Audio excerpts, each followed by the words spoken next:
날이네요. 자, 이제 미래 생활사전 시간으로 갑니다. 잠깐 예고해드린 것처럼 이제는 뇌에다가 칩을 심는 시대가 돼가고 있습니다. 또 혈관에는 인공피가 흐르고요. 장기는 또 인공장기를 만들어서 넣는 시대. 성큼 다가오고 있는데요. 여러분은 어떻게 받아들이시나요? 미래생활사전 시간, 조가연 벤처캐피탈리스트와 함께합니다. 안녕하세요. 네, 안녕하세요. 이런 거 혹시 내 몸에 들어온다면 하고 싶으세요? 물론 이게 선택의 여지가 없어서 하는 거잖아요. 필요하다면 받아들여야 되는 기술인 것 같고요. 또 특히나 요즘 뭐 저출산 고령화 이야기가 많이 나오는데 네.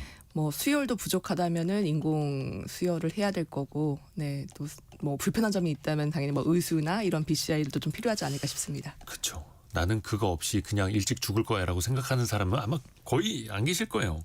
일단은 뇌에다가 칩을 심는다는 거, 이게 영화에서 많이 나왔던 건데. 그러니까 보통 BCI라고 부르는데요. 그러니까 뇌와 컴퓨터를 연결시키는 인터페이스 장치들을 이야기를 합니다. 쉽게 말씀드리면은 이제 뇌나 또는 머리 바깥쪽에 우리가 흔히 알고 있는 이런 마이크로칩이나 전극을 붙이거나 심는 거고요. 그리고 그 칩이나 전극들이 뇌 안에서 이루어지는 활동들을 읽은 다음에 그 실제로 물리 세계에 존재하는 특정 기계나 장치를 작동시키도록 연결시켜주는 것. 이걸 보통 다 BCI라고 부르고 있습니다. 그러니까 그 칩이 컴퓨터에 꽂혀 있는 거, 스마트폰에 꽂혀 있는 거 비슷한 게 그냥 뇌에다가 꽂아서 밖으로 신호를 보낸다 이거잖아요. 네, 그러니까 제가 머릿속으로 내 눈앞에 있는 컴퓨터를 뭐 작동시켜야지라고 생각을 한다거나 물을 마셔야지라고 생각하는 그 생각 자체를 제 머릿속에 있는 칩이나 전극이 읽어낸 다음에 실제로 밖에 있는 컴퓨터 화면의 커서를 움직이거나 또는 로봇팔을 통해서 그 물컵을 잡는 등의 이런 행위를 하는 연결되는 기술이고요. 제일 중요한 것은 최근에 이제 딥러닝이나 이런 AI 기술들이 발전을 하면서 기존보다 좀 더 정확하고 정밀하게 생각하는 뇌파나 머리의 이런 그 데이터들을 좀 잘 그 읽어내고 있습니다. 그렇다 보니 생각만으로 컴퓨터나 이런 스마트폰에 문장을 적어내는 것은 어느 정도 꽤나 정확하게 그 발달되어 있고요. 이제는 그 촉각이나 어떤 감각을 인지하는 것까지 모사해서 내가 손이 없다면은 뭐 로봇 팔과 연동시켜서 어떤 감각들을 그 느끼게 해주거나 활동을 하게 해주는 것들도 좀 가능하고요. 이게 사실 영화 속에 나왔던 컨셉이긴 하지만 생각해 보면 이제는 뭐 치매나 파킨슨병이나 뇌졸중처럼 어떤 퇴행성 질환 환자가 많아지고 있고 사실 전신마비를 가지고 있는 환자들도 있다 보니까 그런 분들에게는 굉장히 필요한 대안일 수도 있고요. 그렇죠. 또 그 어떤 시각이나 청각이나 언어 같은 이런 주요 감각의 장애가 있는 분들도 활용할 수 있는 기술로 대두되고 있습니다. 진짜 영화가 앞서가는 것 같은데 그 영화 속에서 나오던 게 하나둘씩 실현이 되고 있고 얼마 전에도 그 뇌에 칩 심은 사람이 컴퓨터 게임도 하고 왼쪽 오른쪽 뭐 이런 것도 다 하고 체스도 두고 있고 문자 메시지도 보내고 있고 이런 거 보면 진짜 놀랍습니다. 근데 더 놀라운 게 이런 아이디어, 이런 기술이 등장하기 거의 100년이 됐다면서요. 이미 1929년도에 독일의 한 그 신경과학자가 두개골이 손상된 환자 그 두피 아래에 당시 이제 2개의 전극을 심어서 뇌에서 나오는 전기 신호를 이제 얻어낸 게 최초이고요. 1929년에. 예, 다만 당시에는 이제 전기 신호를 얻었을 뿐 이걸 어떻게 변환시키거나 활용하지 못했습니다. 사람의 뇌라고 하는 게 보통 뭐 손끝이나 발끝이나 이런 말초신경에서 느껴지는 감각이 뇌로 전달이 되면 뇌 안에서 어떤 전류 형태로 그 머릿속에 있는 신경세포들 뉴런이라고 부르는 것도 이제 활성화되고요. 그렇죠. 그렇게 활성화된 뉴런의 그 의한 뇌파들을 보통 이런 전극이나 그 칩으로 읽어낼 수 있습니다. 왜 흔히 예전에 우리가 뭐 쉬고 있으면 어떤 파가 나오고 집중하면 어떤 파가 나오고 이런 얘기를 많이 했었었는데 네네네. 이제 그런 것들을 뭐 델타, 감마 이런 것들을 읽어내는 거고요. 이 머리에서 읽어내는 방식도 실제로 머리 안에 그러니까 뇌 안에 그 무엇인가를 집어넣어서 칩을 씹으면 보통 이제 침습형이라고 얘기를 하고 그게 아니라 머리 바깥에 헬멧이나 이렇게 머리에 쓰는 밴드처럼 착용을 하면 보통 이제 비침습이라고 하는데요. 당연히 뇌 안에 직접 넣는 침습 방식이 좀 더 정확하게는 합니다. 그러니까 뇌파 신호를 좀 더 가까이에서 측정할 수 있기 때문에 좀 정확하고 또 그 좀 더 이제 우리가 필요로 하는 잡음들을 좀 많이 걸러낼 수 있는 장점은 있는데요. 당연히 뇌 안에 심기 때문에 이 센서가 어떤 면역 반응을 일으키기도 하고 또 안정성에 조금 그 걱정된다는 우려는 있습니다. 반대로 이제 머리에 밖에 헬멧이나 이렇게 밴드를 씌우면 수술을 하지 않으니까 좀 좋긴 하고요. 다만 이제 뇌 밖에 있기 때문에 뭐 잡음이 들어온다든지 아니면 뇌파를 좀 더 정확하게 잡기 어렵다든지 하는 단점은 있습니다. 박용은 님이 돈 벌어야겠네라고 보내주셔서 8764님 엊그제 인공장기 시대 얘기 듣고 내 몸에는 인공장기가 얼마나 들어와 있나 생각해 보니까 입 안에 이미 인공치아가 들어와 있고 두 눈 안에는 인공수정체가 이미 들어와 있다고. 인공칩이 머릿속에 들어온다고 해도 어색하지 않은 시대가 될 것 같습니다라고 보내주셨어요. 야, 진짜 그 가까이 가고 있습니다. 그러면 이제 뇌에서 신호가 나온다라는 거는 1929년에 알았어요. 그럼 그 신호를 어떻게 읽고 이거 어떻게 들여다본다는 거예요? 가장 많이 쓰고 있는 게 이제 뇌 전도를 읽어내는 방식인데요. 그러니까 뇌 피질이라고 하는 부위에 뭐 거의 수백만 개 이상의 신경세포들이 존재하고 이 신경세포들이 활동을 하면서 특정한 전기 신호를 내뱉습니다. 그러면 그 측정 장치가 이런 전기 신호, 흔히 뭐 뇌파라고 불리는 이런 뇌파들을 수집해서 내가 필요 없는 잡음은 제거하고 종류별로 이걸 이제 분류하는 방식이 있고요. 반대로 또 다른 방식은 뇌 안에 있는 그 혈중 산소 변화나 혈류량의 변화를 보는 것도 있습니다. 그러니까 뇌의 어떤 특정 부분이 활성화되면 거기 안에서 뭐 산소의 그런 흐름이나 혈류가 어떻게 변하는지를 보는 방식이 있고요. 동시에 또 MRI를 쓰는 것처럼 뇌의 특정 부위가 활성화되면 거기에서 이제 그 활성화 영상이 바뀔 텐데 이런 MRI 방식도 있고요. 중요한 건 각자 측정하는 방법은 다르지만 뇌에서 어떤 부위가 그 감각이 발생하는지 활성화되는지를 본 다음에 이걸 내가 원하는 디지털 신호로 변환시켜서 외부의 어떤 행동이나 외부의 어떤 감각으로 이어주는 것, 이게 이제 BCI에서 가장 중요한 기술이라고 할 수 있겠습니다. 그러니까 앞으로 가고 싶다, 뒤로 가야지라고 생각할 때 뭐 뇌에 그게 방향이 화살표로 써 있는 건 아니겠지만 그럴 때 어느 부위가 활성화되더라, 어떤 신호가 나오더라, 이거 읽어서 또 패턴화하기도 하고. 여기서 빠지지 않는 사람이 있습니다. 역시 일론 머스크. 일론 머스크는 이 시간에 항상 얘기하는 것 같은데요. 최다 출연자. 출연을 하지 않지만 최다 언급된 사람. 일론 머스크가 사실 이미 2016년도에 그 뉴럴링크라고 지금은 잘 알려진 뇌신경과학 스타트업을 만들었습니다. 당시 이제 혼자 만든 건 아니고 공동 창업자 8명 정도 같이 만들었는데요. 이 뉴럴링크가 지금 개발하고 있는 뇌 그 브레인 칩 또는 임플란트라고 불리는 게 이제 텔레파시라고 하는 작은 칩인데 사지마비 환자나 이런 장애가 있는 환자들 대상으로 뇌에 이런 칩을 삽입하는 방식입니다. 지금 이 텔레파시가 알려지기로는 동전 정도 크기 굉장히 작은 칩인데 영상을 찾아보시면 찾아볼 수 있고요. 그 동전 정도 칩 위에 1000개 이상의 미세 전극이 포함되어 있습니다. 그래서 이 미세 전극을 머릿속에 심으면 굉장히 얇은 실 형태로 두뇌 위에 붙어서 이제 뇌파를 인식한다라는 방식이고요. 지금까지 좀 알려지기로는 보통 사람이 일반적인 비장애인이 마우스를 쓸 때 초당 한 8비트 정도 속도라고 하는데요. 네. 실제로 이 텔레파시라고 하는 칩을 머리에 심은 사람이 생각만으로 마우스 커서를 움직인 게 비슷한 수준까지 나왔다라고 합니다. 속도도 빨라지고 있어요. 예. 야, 신기합니다. 이게 사실 한 5, 6년, 6, 7년 전쯤에 이 뉴럴링크 프로젝트 기사 보고 저는 그 생각했거든요. 아, 이거 너무한 거 아닌가? 저게 되겠나 싶었는데 이제 그게 되는 시대가 됐고 속도도 그렇고 어느 단계까지 와 있을까? 이거 현실이 되려면 물론 이제 일부는 현실이겠으나. 네, 현재 기준으로 2024년도 당시 맨 처음에 임상을 시작할 때는 3명으로 시작을 했는데요. 네. 지금 2026년 1월 기준으로 전 세계적으로 한 21명 정도가 임상 시험에 참가하고 있다라고 하고요. 21명. 예, 그 2024년도 1월에 처음으로 그 뇌에 이식받은 환자가 당시 그 다이빙 사고 때문에 어깨 아래는 그 마비가 되어 있는 환자였는데 말씀하신 것처럼 생각만으로 어떤 온라인 게임을 즐기거나 뭐 음악 재생 재생이나 웹서핑을 하는 정도는 현재까지 이어져 오고 있습니다.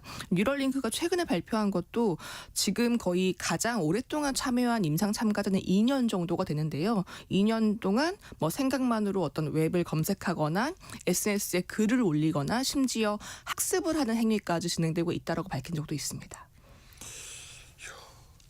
혹시나 뭐 이거 뇌에다 심고 잘못된 사람은 없대요? 21명의 임상 참여자 중에? 처음에 참여했던 그 환자 같은 경우는 중간에 그 심었던 그 마이크로칩이 그 원래 위치에서 좀 더 이제 이탈하면서 신호가 잘 잡히지 않는 그런 단점은 있었는데요. 그런 것들은 중간중간 좀 보완하면서 임상이 이어지는 것으로 알고 있습니다. 근데 뭔가 막 심각한 사례는 없었나 봐요. 이 모든 임상을 중단하라 이럴 정도로는. 예, 아직까지는 없고요. 사실 그 걱정하시는 게 나는 그 A라고 생각했는데 B라는 결과값이 나오거나 내가 뭐 어떤 일어나는 행동을 하고 싶었는데 잘못된 그 인식이 돼가지고 내가 다치거나 그런 우려는 있을 수 있는데요. 신호를 잘못 읽는 거. 예, 이게 가능하긴 합니다. 왜냐하면 뇌파라고 하는 게 굉장히 미세한 신경 신호여서 뭐 주변에 있는 기기나 이런 것들의 그 방해 간섭을 받을 수도 있고 또 사람이 그 컨디션이 좋을 때와 컨디션이 좋지 않을 때 어떤 감정 상태나 이런 거에 따라서 뇌파가 바뀔 수도 있는데요. 다만 그 이런 BCI 개발 기업들이 이야기를 하는 것은 그동안 우리가 충분히 어떤 AI라든지 이런 알고리즘을 강화시켜 왔고 그런 것들 때문에 특정한 조건만 잘 그 보존된다면 굉장히 높은 정확도로 뇌파를 인식하고 있다라고 얘기를 하고 있고요. 일부 BCI 같은 경우는 어떤 단어를 연상한 단어를 그 인식하는 방법론에 있어서는 거의 정확도가 뭐 한 99%까지 왔다라는 이야기도 하고 있습니다. 근데 이게 다른 데도 아니고 뇌란 말이에요. 어디 팔, 엉덩이 주사 맞는 것도 아니고 당연히 이거 위험성을 체크를 해봐야죠. 그러니까 물론 그 뇌 안에 직접 심는 침습 방법 같은 경우는 수술 난이도도 굉장히 있고요. 또 이게 의사의 숙련도에도 좀 의존을 한다라고 알려져 있습니다. 사람이 이게 보통 대동물이라고 불리는 사람이나 원숭이 같은 경우는 뇌 척수막이 좀 두꺼워서 이걸 절개하고 칩을 이식하고 이식된 칩이 오랫동안 원래 자리에서 제 기능을 하게 만드는 것도 쉽진 않은데요. 근데 그렇다 보니까 뉴럴링크 같은 경우는 그 로봇 수술 기기도 만들고 있는데 뇌에 심는 이런 그 뉴럴링크용 로봇 수술을 만들고 있습니다. 그러니까 뇌에 있는 혈관을 피해서 원하는 그 이야기로는 수술 시간을 한 10분까지 단축시키겠다라는 이야기를 하고 있고요. 일론 머스크가 이야기하기로는 자기가 생각했을 때 5년 이내에 이 자기들이 개발하고 있는 수술 로봇이 인간 의사의 실력을 넘어설 수 있을 것이다라는 얘기를 하고 있습니다. 맞아요. 그런 얘기했죠. 네, 그리고 이게 사람이 계속 이용하면 이용할수록 점점 그 패턴이 그 학습이 되면서 좀 더 정확도가 높아질 수도 있고요. 실제로 올해 초에 그 뉴럴링크가 2026년도부터 우리의 BCI 칩을 대량 생산을 하겠다. 그리고 이를 위해서 거의 자동화되어 있는 수술 로봇이 그 설치되는 임상센터를 만들겠다라는 이야기를 했고요.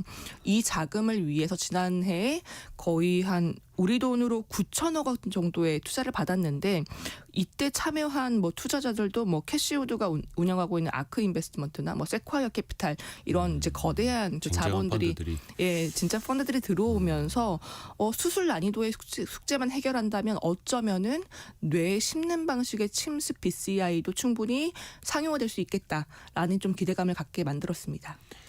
새로운 치료법이 나오면 거기에 맞는 수술법도 같이 올라가잖아요. 수술 장비들, 도구들, 로봇들까지도 같이 올라가고 그러면 이제는 뇌에다가 칩을 심는데 그거를 사람이 안 하고 로봇이 수술해주고 그런 시대도 올 수 있다는 거. 안귀영님이 미래가 궁금해서 오래 살고 싶어요 이렇게 보내셨는데 또 하나 이제 뇌에는 각종 신호들이 이제 오가고 전달받는 곳인데 시력도 회복할 수 있다. 그러니까 앞을 못 보는 사람이 뇌에 어떤 뭐 카메라 신호를 줘서 앞을 볼 수 있게 된다라는 거예요?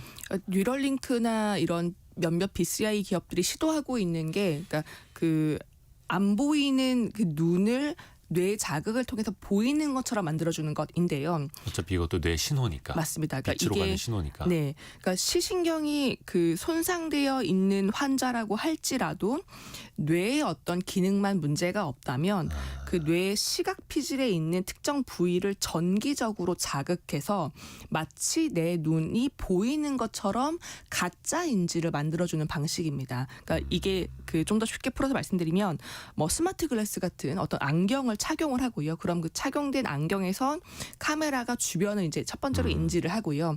카메라에서 인식된 주변의 환경이나 이미지를 이런 신호로 변환시켜서 뇌에 있는 칩에 전송을 시켜줍니다. 그러면 뇌에 있는 칩이 그 받은 주변 환경 정보나 이미지 데이터를 특정 신경 신호로 변환시켜서 우리가 가지고 있는 그 시각 부위에 있는 뉴런들을 자극시키는 거고요. 내가 그 눈은 보이지 않지만 시각 피질과 그 뉴런만 멀쩡하다면 눈을 이식하거나 하지 않아도 마치 보이는 것처럼 그 감각을 받을 수 있는 상태로 지금 하고 있습니다. 이게 뉴럴링크가 이미 2023년도에 그 원숭이에게 먼저 시도를 했는데요. 원숭이가 보인다고 했대요? 원숭이가 예. 행동을 하는 건데요. 마치 그러니까 실제로는 눈앞에 없지만 예를 들어 뭐 눈앞에 먹을 것이 없지만 시각 피질을 자극해서 마치 음식이 있는 것처럼 보이게 만들어주면 참여했던 원숭이들 3분의 2 정도는 마치 그 앞에 이미지가 있는 것처럼 실제로 본 것처럼 반응을 했다라고 하는 그 연구 결과가 있습니다. 왜 그 컴퓨터에 유선 카메라 연결해서 왜 우리가 화상 통화하기도 하는데 그 선이 끊겼어요. 그러면 무선 카메라를 컴퓨터에 연결하면 되는 것처럼 무선으로 어떤 카메라를 내 뇌랑 연결할 수 있다. 9969님, 요양원에 계시는 분들께 꼭 필요하지만 비싸서 못할 그림의 떡이겠군요. 이렇게 보내셨고, 정영원님, 임상실험에 지원하고 싶네요. 이렇게 또 설레는 기술이기도 합니다. 사실은 특히 이제 신체적인 한계를 갖고 계시는 분들한테는. 그러면 이게 언제부터 적용이 될 거냐? 그것도 한번 볼까요? 뉴럴링크가 그 사지마비 환자를 위한 텔레파시 칩 임상은 지금 진행하고 있는데요. 이 그 눈이 보이지 않는 환자들을 위한 이거 시각 그 임플란트 같은 경우는 아직 FDA 승인을 기다리고 있습니다. 다만 최근에 이 미국 FDA가 혁신 의료기기로 지정을 해줬습니다. 그러니까 이게 어떤 뭐 생명을 위협하거나 어떤 중요한 질환에 있어서는 우리가 의료기 개발이나 심사를 좀 빠르게 지원하겠다라는 제도인데 거기에 이제 그 뉴럴링크의 이 시각 임플란트도 그 선정이 됐고요. 지금 이야기하기로는 올해 아마도 첫 번째로 사람에게 적용하기 위한 임상을 개시할 것 같다라는 이야기가 나오고 있습니다. 동시에 뉴럴링크 가지고 있는 기술 중에 하나가 이제 언어를 복원하는 기기도 있는데요.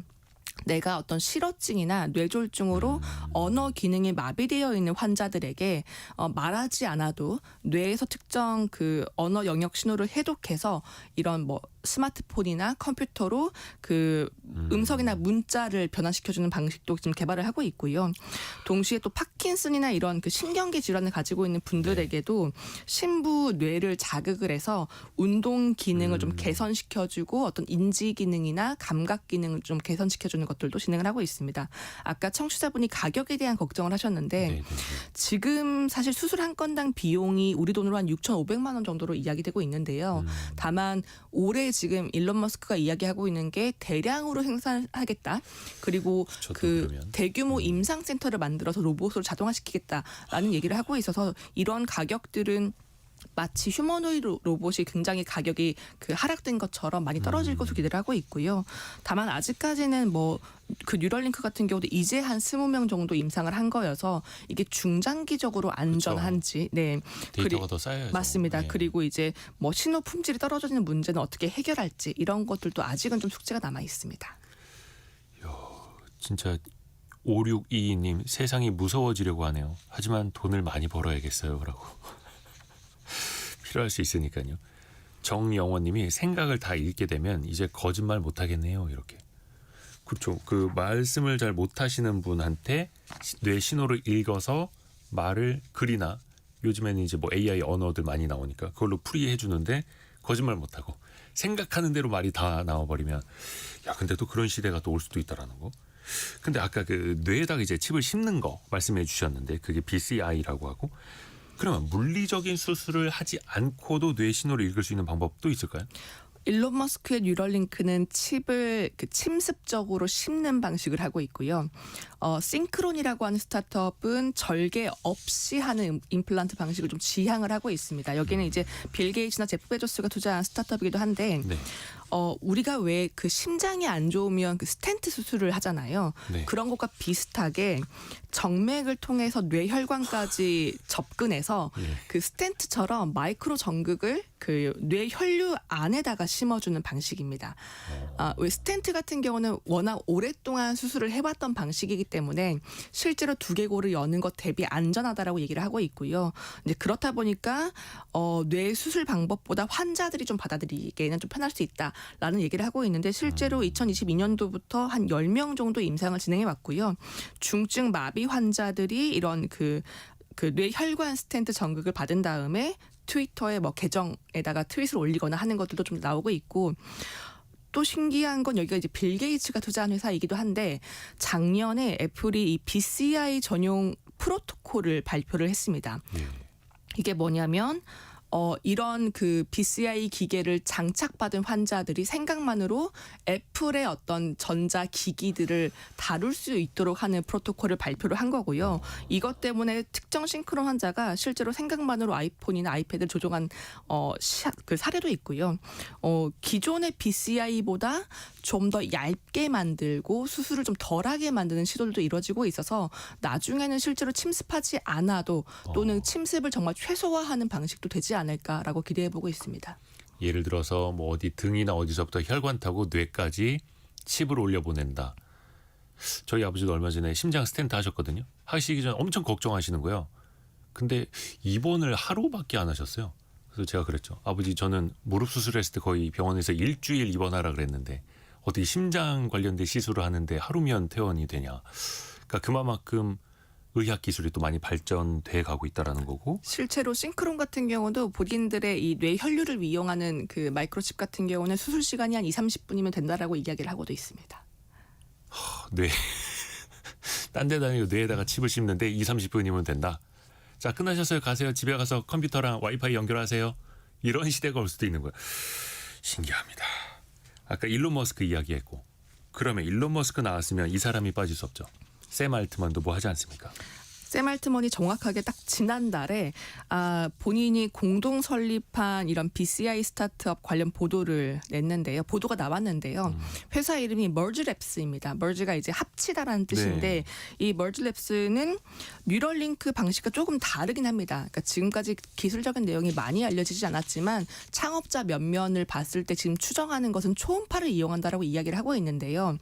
간단하게 말씀드리면 그 특정 뉴런, 우리 머릿속에 있는 신경세포가 초음파에 좀 더 잘 반응하도록 유전적인 조작을 해주는 겁니다. 그러면 뇌 바깥에서 초음파만으로도 그 유전적으로 조작된 뉴런들의 활동 신호를 좀 더 정확하게 잘 읽어낼 수 있는 방식이고요. 이제 그렇게 하면 우리가 뇌 안에다가 칩을 넣지 않아도 그 머리 바깥에서 비침습적으로 정확하게 뉴런 활동을 측정할 수 있을 것이다라는 전략을 이용하지 않을까라고 추정을 하고 있고요.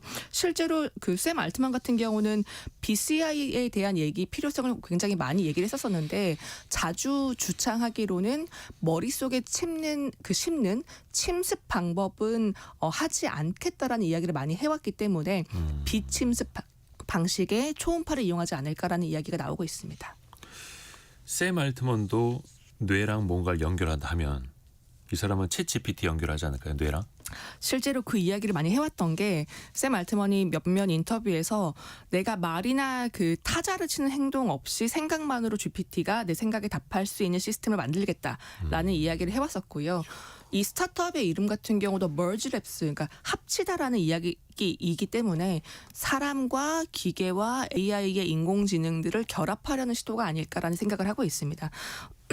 실제로 지난달에 그 회사에 대한 내용이 공개가 되면서 그 첫 번째 투자에 대한 정보도 밝혀졌는데 정말 설립 초기인데도 기업 가치가 우리 돈으로 한 1조 2천억 원, 그리고 유치한 금액이 한 3,700억 원 정도로 유치를 했고요. 그만큼 이런 인공지능뿐만 아니라 그것을 이제 사람의 머리와 연결시키는 BCI 분야에도 투자금이 좀 많이 들어가고 있다라는 반증인 것 같습니다.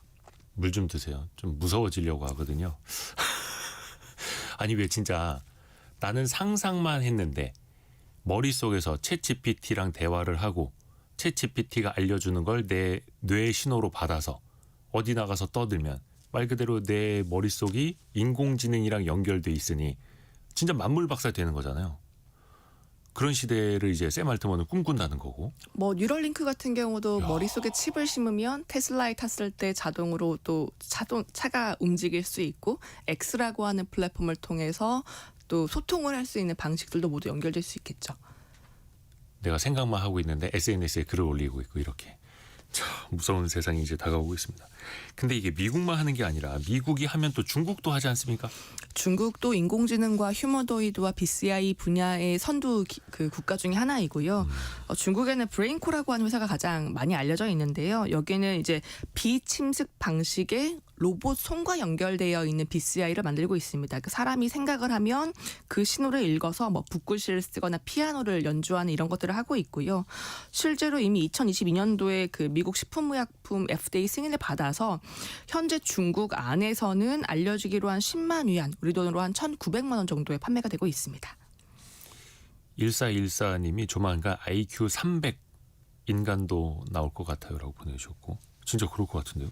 박호종님은 인간은 점점 로봇화돼 가고 있고 로봇은 점점 인간화되어 가는 듯해요. 그게 맞네. 어디 중간에서 만날 것 같은데요. 그 다음 인공혈액이라는 것도 있어요. 이게 우리나라 항상 이제 헌혈, 이제 피 부족해서 이것도 항상 문제인데 인공적으로 피도 만들어냅니까? 그 사람의 피가 그 액체로 분류되는 혈장이랑 그 세포로 분류되는 혈구라고 이제 이렇게 나뉘는데 예. 혈구라고 하면 뭐 적혈구, 백혈구 이런 것들이 있을 거고요. 혈장 같은 경우는 그 안에 뭐 영양소도 있고 노폐물도 있고 호르몬도 이렇게 포함되어 있는 액체 성분인데 아직까지는 보통 헌혈자에게 제공받아서 이제 혈액에 그런 그 혈액에 의존하다 보니까 굉장히 부족한 게 그렇죠, 이제 그 현혈 분야입니다. 예. 특히나 말씀하신 것처럼 뭐 고령화가 심해질수록 분명히 혈액 수요가 높아질 텐데 저출산 문제도 심각하다 보니까 최근에는 국가적으로 인공 혈액 분야를 좀 지원을 하자, 육성하자라는 분위기로 흘러가고 있습니다. 그러면 이게 말씀하신 것처럼 피 안에도 성분들이 되게 많잖아요. 그 중에 뭐 일부를 만드는 거예요? 뭐 어떤 걸 만드는 거예요? 인공 혈액의 그 기술 개발 목표가 첫 번째는 이제 적혈구를 인공적으로 만드는 거고요. 그 다음이 이제 지혈을 하는 혈소판을 만드는 것이고 면역 조절을 하는 이제 인공 백혈구까지 나아가는 게 그 연구 개발 목표이긴 한데 현재는 적혈구를 그 개발하는 분야가 가장 먼저 그 앞서 있습니다. 그러니까 전통적인 그 방식 중에 하나는 적혈구에서 추출을 하거나 네. 어떤 유전자 재조합으로 만든 그 혈색소, 우리가 헤모글로빈이라고 하는 것, 이런 것들을 가공하는 방식이 좀 많이 개발되고 있는데요. 이런 것들은 이제 사람이 아니라 동물이나 그 다른 그 생물체로부터도 이 혈색소를 공급받을 수 있어서 좀 더 개발 편의성이 있다라는 방식이 있고요. 그리고 또 다른 방식은 이렇게 혈색소를 그냥 액체 상태로 가공하는 게 아니라 좀 더 안정적이게 캡슐 안에 이렇게 넣는 방식도 개발하고 있는데 이 캡슐 안에 넣는 방식은 미국의 칼로사이트라고 하는 기업이 좀 많이 하고 있는데요.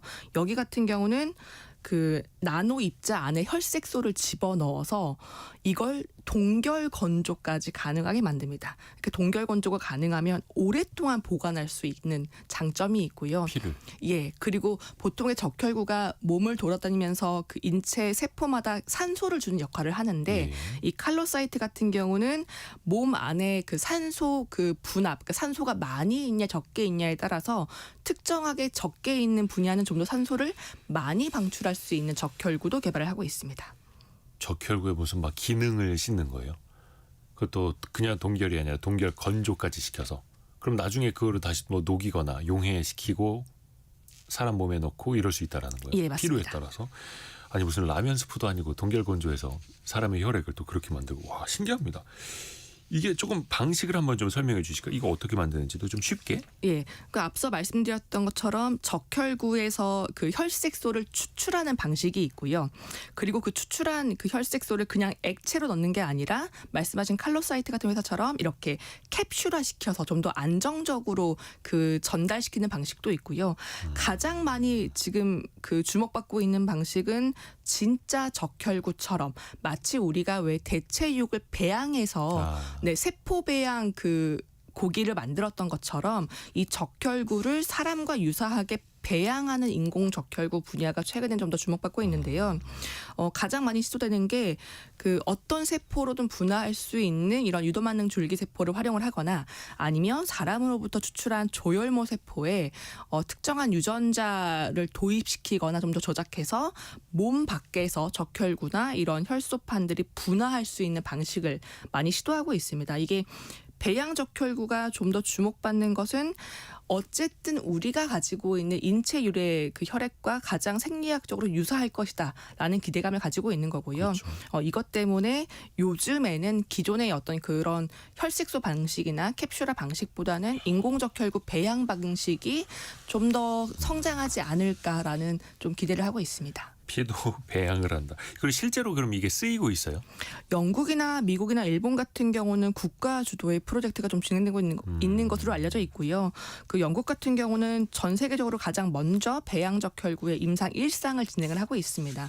일본 같은 경우도 일본의 그 의료 연구 개발 기구 같은 이런 국책 기관들이 인공 혈액 그 프로젝트를 하고 있는데 다만 여기는 이제 배양 방식은 아니고요. 그 추출한 헤모글로빈을 이런 지질막으로 좀 감싸는 방식인데 알려지기로는 2020년도부터 건강한 성인을 대상으로 이제 첫 번째 투여 임상을 하고 있고 최근에 좀 더 그 용량을 증량해서 투여하는 방식을 시도하고 있고요. 미국 같은 경우도 줄기세포를 기반으로 배양을 하는데 조금 독특하게 전쟁 지역이나 의료기관이 가까이 있지 않은 곳은 배양해서 몸에 투여하기 쉽지 않다 보니까 우리는 현지에서 조달을 하겠다. 그러니까 그 배양을 하기 위한 그 바이오 리액터라고 하는 이런 탱크를 이동식으로 만들어서 현지에서 배양시키고 현지 투여하겠다라는 전략도 이야기하고 있습니다. 참 뭐 이렇게 소비가 있는 거 현지 생산하듯이 혈액까지도요. 참 신기합니다. 우리나라도 혹시 뭐 인공 혈액 개발을 하고 있습니까? 한국 같은 경우도 물론 초기이긴 합니다만 그 2022년도에 설립된 그 아트블러드라고 하는 스타트업이 이런 분야를 좀 시도하고 있는데요. 여기도 이제 실제로 진단검사의학과 창업을 한 회사이고요. 그 사람의 제대혈이나 골수에서 그 먼저 그 인공 적혈구 배양을 위한 원세포를 추출을 합니다. 그런 다음에 거기에 특정한 유전자를 도입을 해서 이게 실제 혈액과 유전적인 그 염색체의 특성은 똑같지만 좀 더 잘 증식할 수 있도록 만들어 놓은 방식이고요. 그렇게 몸 밖에서 배양 그 탱크를 통해서 배양하는 방식의 인공 적혈구를 현재 개발을 하고 있습니다. 잘 됐으면 좋겠네요. 그러니까 항상 한 명이 헌혈을 했는데 그게 10팩, 20팩이 된다면 또 얼마나 좋겠습니까? 근데 이게 인공 혈액이면 여기도 뭐 A형, B형, O형, AB형 이런 게 있을까요? 사실 저희가 이제 말씀하신 것처럼 ABO식의 혈액형만 많이 알려져 있는데 네. 사람마다 혈액형 시스템이 40가지가 넘는다라고 알려져 있고요. 희귀 혈액형도 많이 있습니다. 이제 그렇다 보니까 희귀 혈액형 또는 지금 우리가 재고가 별로 부족한 혈액형들에게는 범용적으로 쓸 수 있느냐가 중요한데요. 이런 아트블러드 같은 이런 인공 적혈구 개발 회사들이 지금 시도하고 있는 게 사람 몸 안에서 면역 반응을 일으키지 않도록 항원을 제거한 일종의 범용 인공 적혈구를 만들고 있습니다. 이제 그렇게 하면 내가 A형이든 O형이든 상관없이 그리고 희귀 혈액형이어도 좀 더 안정적으로 범용적으로 쓸 수 있는 그 수혈액이 생기는 거고요.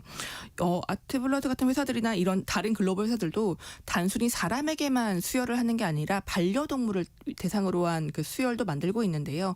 반려동물 같은 경우는 사실 사람 같은 경우는 사람의 의지로 가서 수혈을 하지만 반려동물 같은 경우는 이제 그럴 수 없다 보니까 좀 태부족한 게 현실인데 반려동물에게도 안전하게 수혈할 수 있는 그 줄기세포를 가지고서 특정한 그 배양 조건을 만들어서 인공적으로 수혈할 수 있는 인공 적혈구도 만들고 있습니다.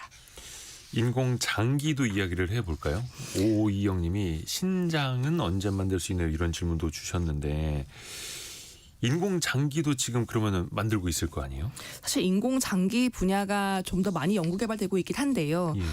미국의 그 이제네시스라고 하는 회사 같은 경우는 유전자 가위 기술을 이용을 해서 사람이 아닌 이종의 장기도 이식할 수 있도록 하는 방식을 시도를 하고 있습니다. 그러니까 우리 뭐 예를 들어 돼지라고 치면은 돼지에게는 인간에게 없는 특정 유전자들이 존재한다면 그런 것들을 이제 없애거나 편집하는 방식이고요. 실제로 작년에 미국 FDA로부터 말기 신장 질환을 가지고 있는 환자들에게는 이식할 수 있도록 이런 이종 이식 기술을 시도를 하고 있습니다.